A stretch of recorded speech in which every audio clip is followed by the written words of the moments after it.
CBN 청취자 여러분 안녕하십니까? 하나님의 말씀으로 사랑과 행복을 전하는 7월 15일 기도력 방송입니다. 오늘 말씀의 제목은 이 늙은이와이며 주제 말씀은 이사야 40장 8절 말씀입니다. 풀은 마르고 꽃은 시드나 우리 하나님의 말씀은 영원히 서리라 하라. 이사야 40장 8절. 찬미가 445장 아버지여 나에게 기도하는 방법과를 들으시고 함께 말씀 나누겠습니다.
성부 성자 하나는 우리 하나 되는 법 알게 하여 주시면 주님 닮게 되리. 예수님과 같이 되기 원하오니 매일 그분 더욱더 닮게 하옵소서.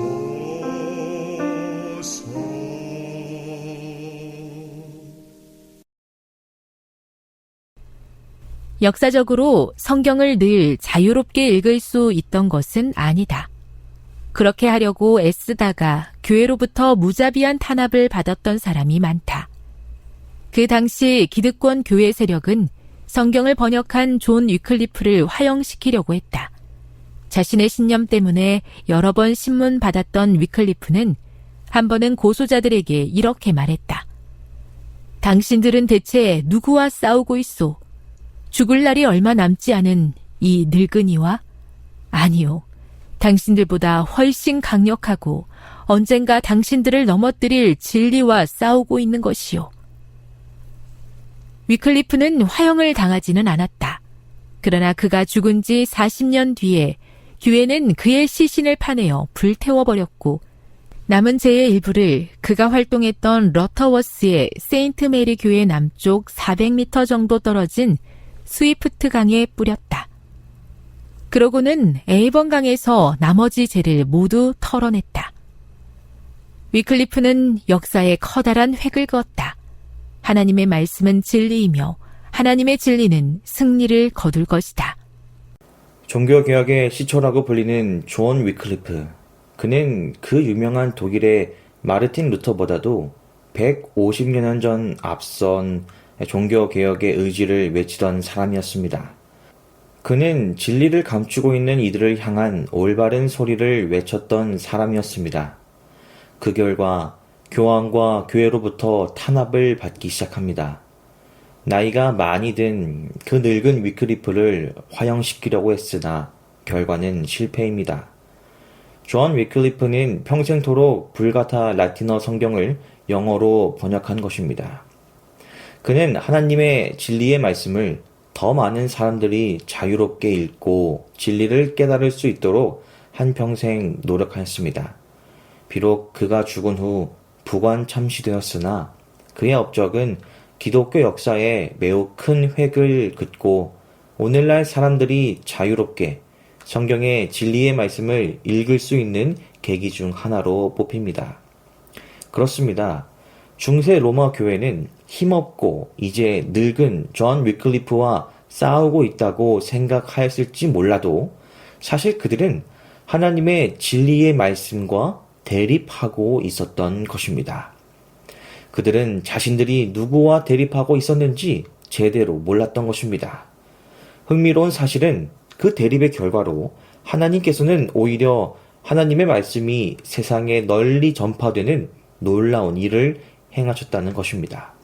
여러분, 그런데 중세 로마 교황권 말고도 많은 사람들이 하나님의 말씀과 진리와 대립하고 살아갑니다. 누구는 의도적으로 또 누구는 알게 모르게 진리이신 그분과 대립하며 살아가는 것입니다. 성경을 비판하는 이들은 성경의 종말이 머지 않았다는 말을 자주 한다. 독일의 철학자이자 무신론자인 프리드리히 니체는 신은 죽었다 라는 유명한 말을 남겼다. 니체가 1882년에 남긴 선언은 신학적이라기보다는 철학적인 표현이다. 살아계신 하나님이 죽었다는 의미가 아니라 이 세상의 통치에 하나님의 존재라는 개념은 더 이상 필요하지 않다는 것이다. 도덕성과 질서의 원천으로 하나님이 필요하던 시절은 지나갔다는 주장이다. 유명한 영국 과학자 스티븐 호킹의 지능지수는 160이나 되지만 그는 자신을 무신론자라고 했고 천국이 있다는 믿음은 어둠을 두려워하는 이들을 위한 동화 같은 이야기라고 일축했다. 호킹은 2018년에 사망했다. 그는 생전에 하나님은 없다고 믿었다. 하지만 지금 세상에 없는 것은 스티븐 호킹이라는 것이야말로 반박할 수 없는 사실이다. 이사야가 썼듯 하나님의 말씀은 영원하다. 성경 위에 서는 사람 역시 영원할 것이다. 풀은 마르고 꽃은 시드나 우리 하나님의 말씀은 영원히 서리라 하라. 이사야 40장 8절. 여러분, 그러나 오늘 말씀에서 분명하게 알 수 있듯이 하나님과 대립하여 살아가는 것은 나에게 아무런 유익이 없음을 기억하게 되시기 바랍니다. 내가 보기에 정말 아무것도 아닌 것이지만 그것의 내막이 하나님의 약속과 그분의 진리의 말씀과 반대되고 대립되는 것이라면 멀리하고 피하시기 바랍니다. 오늘 주제 성경절처럼 이 세상 모든 것은 불완전하여 결국 사라져도 우리 하나님의 완전한 말씀은 영원히 설 것이기 때문입니다. 진리는 결국 드러나게 될 것입니다. 그리고 누가 진리의 편에 섰는지도 결국 분명히 드러날 것입니다. 사랑하는 CBN 청취자 여러분, 우리의 삶 속에서 마르고 시드는 하나님의 말씀과 대립되는 것에 나의 가치와 삶의 무게를 두지 마시고 영원히 변치 않는 주님의 말씀의 편에 굳게 서는 우리 모두가 되기를 소망합니다. 그러므로 누구든지 나의 이 말을 듣고 행하는 자는 그 집을 반석 위에 지은 지혜로운 사람 같으리니 비가 내리고 창수가 나고 바람이 불어 그 집에 부딪히되 무너지지 아니하나니 이는 주추를 반석 위에 놓은 까닭이요. 아멘. 오늘 하루 우리 모두가 성경 위에 서는 사람처럼 하나님의 약속 위에 집을 짓는 사람처럼 살아가게 되기를 간절히 바랍니다. 기도하시겠습니다. 하늘에 계신 우리 아버지 하나님, 오늘도 귀한 생명을 허락해 주심에 감사드립니다. 주님, 오늘 하루 살아가는 동안에 제가 주님의 완전하고 영원한 말씀과 대립하여 살아가지 않도록 인도하여 주시옵소서. 특별히 오늘은 대만에 있는 이기원, 이용숙 선교사 가정을 위하여 기도드립니다. 루조 교회에 있는 주님의 잃어버린 자녀들의 마음이 다시금 하나님께로 돌이킬 수 있도록 도와주시옵시고, 또한 선교사 가정을 통하여 루조 교회 지역에 주님의 복음이 유지되기를 간절히 기도드립니다. 힘들고 지치는 삶 속에서 주님으로부터 위로와 평안을 얻게 하여 이들의 사역이 방해받지 않도록 우리 모두가 기도드리오니 주님 도와주시옵소서. 오늘 하루 주님께 의탁드리며 예수 그리스도의 이름으로 기도드립니다. 아멘.